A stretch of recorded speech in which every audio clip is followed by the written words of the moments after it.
এখানে আমি কেটে নিয়েছি গাজর আর লচ্ছি, পেঁয়াজ, এগুলি দিয়ে রান্না করব মাছের। এখানে আমি মাছের ডিমগুলি ভেজে নিয়েছি।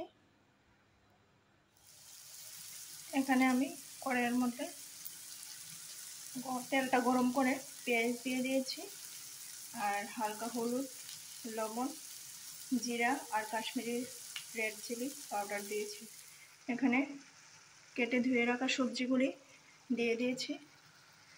এখন আগুনটা কম করে রাখবো, এটা সিদ্ধ হতে দেব। 15-20 মিনিটে হয়ে যাবে। মাছের ডিমগুলি দিয়ে দিয়েছি।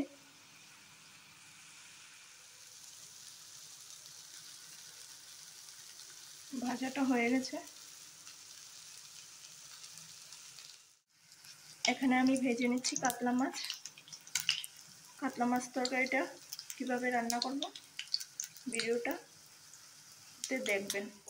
এখানে আমি মাছ তরকারির জন্য টমেটো, আলু আর পটল কেটে নিয়েছি। এখানে কড়াইতে তেল দিয়ে দিয়েছি। একটু আলু আর পটলগুলি ভেজে নিচ্ছি।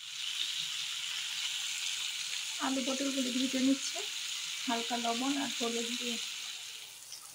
ভাজাগুলি হয়ে গেছে, এখন নামিয়ে নেব।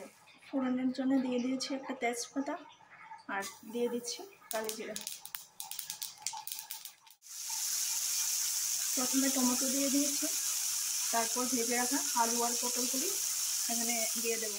সবজি সব মশলা অ্যাড করে দেওয়ার পরে এখানে অল্প একটু আদা দিয়েছি, কেটে দিয়েছি কুচি কুচি করে, আর মরিচ দিয়ে দিয়েছি।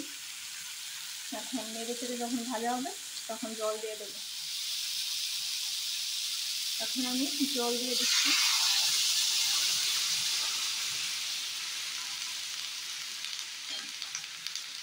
সবাই যার যার সবজির পরিমাণ মতো জল দেবে। তরকারিটা একটু জাল হয়ে গেলে মাছগুলি, ভেজে রাখা মাছগুলি দিয়ে দেব।